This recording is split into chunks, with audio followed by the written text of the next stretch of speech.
연득이 공자 초급 단계 제 45강 강의를 시작하겠습니다.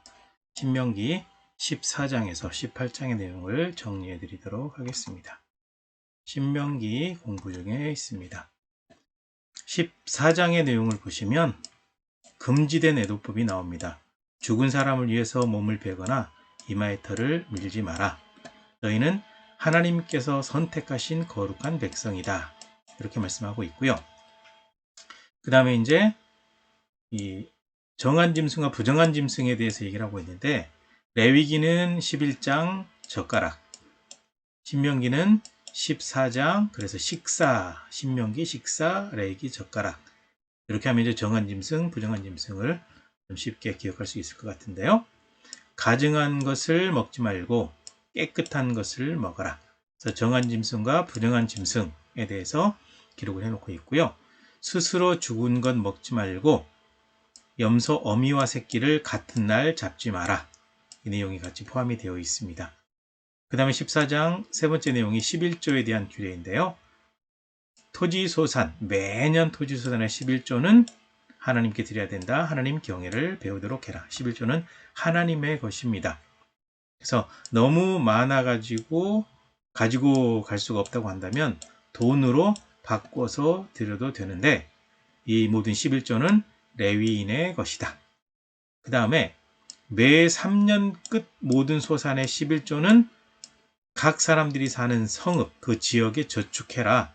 그래서 레위인과 나그네와 고아와 과부를 위해서 써라. 그러면 하나님께서 복 주실 것이다. 14장의 내용이고요. 15장의 내용은 빚을 면제해 주는 해에 대한 얘기가 먼저 나옵니다. 그래서 매 7년 끝에 면제해라.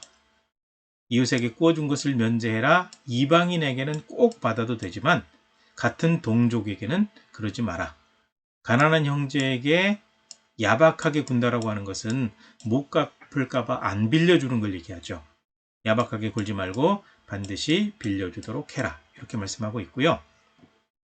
악한 마음으로 면제년이 내년인데 이렇게 생각해서 악한 마음으로 구워주지 않는 그런 일을 하지 않도록 조심해라. 매우 곤란한 지경에는 형제는 도와주어야 된다. 나머지는 하나님께서 책임지실 것이다. 그 얘기가 나오고요.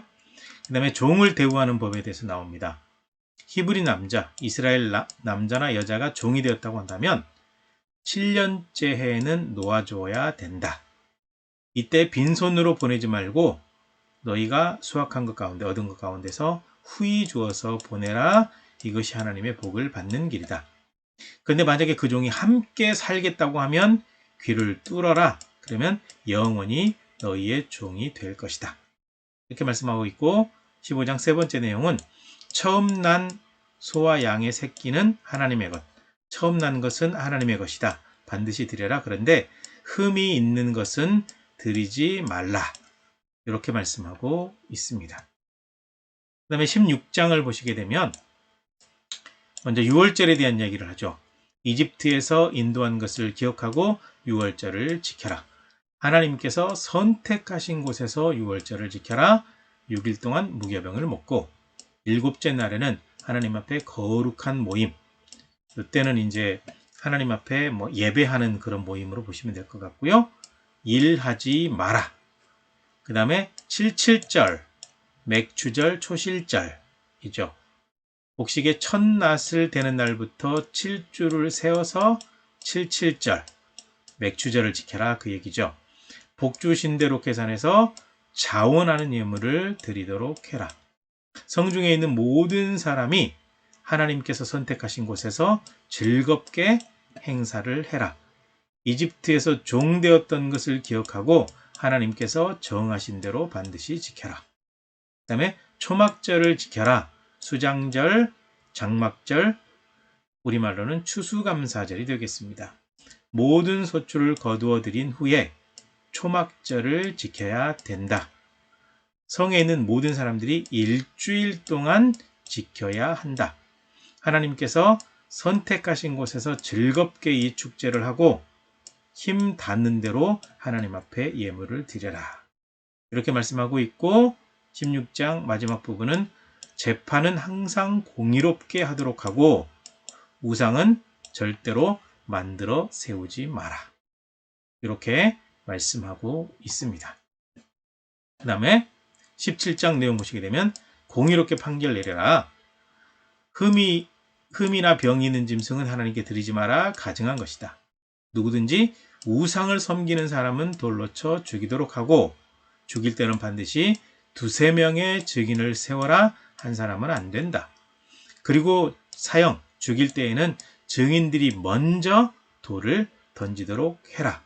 그런데 이 모든 판결을 내릴 때에는 공정하게, 그 다음에 무법하게 법을 제대로 지키지 않는 사람은 반드시 죽여라. 이렇게 하나님께서 말씀하셨고요. 그 다음에 17장 두 번째 내용은 이스라엘 왕이 되는 사람이 조심해야 될 걸 얘기하고 있습니다. 만약에 왕을 세운다고 한다면 하나님께서 선택하신 사람을 세우고 외국인은 안 된다. 만약에 왕으로 선택받은 사람이 있다고 한다면 전쟁용 말, 아내, 은금은 많이 두어서는 안 된다.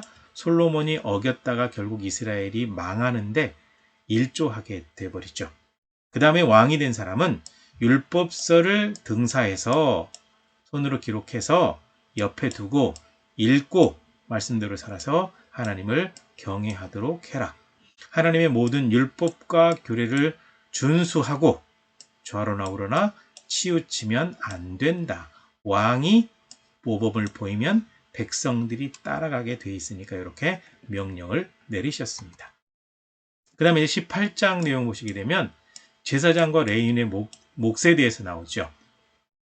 제사장과 레위인에게 기업이 없다라고 하는 것은 땅을 주지 않았다라는 겁니다. 대신 백성에게 받은 것이 몫이다라고 하는 것은 백성들이 하나님께 드린 것, 그것이 제사장과 레위인의 몫이 된다라는 거죠. 왜냐하면 이 사람들은 항상 하나님을 섬길 수 있도록 선택하셨기 때문에 하나님의 몫을 같이 나누어 갖는 겁니다. 그 다음에 이 제사장이나 레위인이 다른 성읍으로 만약에 옮겨간다고 해도 거룩한 제사장이나 레위인의 일은 그대로 하라. 이렇게 말씀하고 있고요. 그 다음에 이제 18장 두 번째 내용은 다른 민족의 행위를 본받지 마라. 점쟁이, 요술사, 무당, 진언자, 신접자, 박수, 초혼자, 다 무당이나 이제 귀신하고 접신하는 사람들이잖아요. 다 죽여라. 하나님 앞에 깨끗한 백성이 되기 위해서는 가증한 것을 멀리 해야 된다. 그러니까 죽여서 없애버려라 라고 말씀하고 있고, 그 다음에 18장 세 번째 내용은 모세와 같은 선지자를 세우겠다라고 말씀합니다. 모세와 같은 선지자, 즉 하나님의 말씀을 듣고 전하는 사람 한 명을 일으키신다. 그러므로 너희는 그 선지자의 말을 들어야 한다. 그 다음에 누구든지 하나님의 이름으로 전하는 말을 듣고 행하는 것은 당연하다 라고 말씀을 하고 있고, 그리고 선지자는 하나님께서 전하라고 하신 말씀만 전해라. 그렇지 않으면 죽는다. 이렇게 말씀하고, 그 다음에 하나님의 이름으로 전한 것이라도 이루어지지 않는다고 한다면 그 사람은 하나님의 음성을 듣고 전한 것이 아니라 가짜니까 분별하는 방법은 말한 대로 이루어졌냐 그렇지 않느냐를 잘 살펴라. 그렇게 해서 잘못된 속임수에 속아 넘어가지 않도록 하나님께서 이렇게 말씀하고 계십니다. 여기까지입니다. 수고하셨습니다.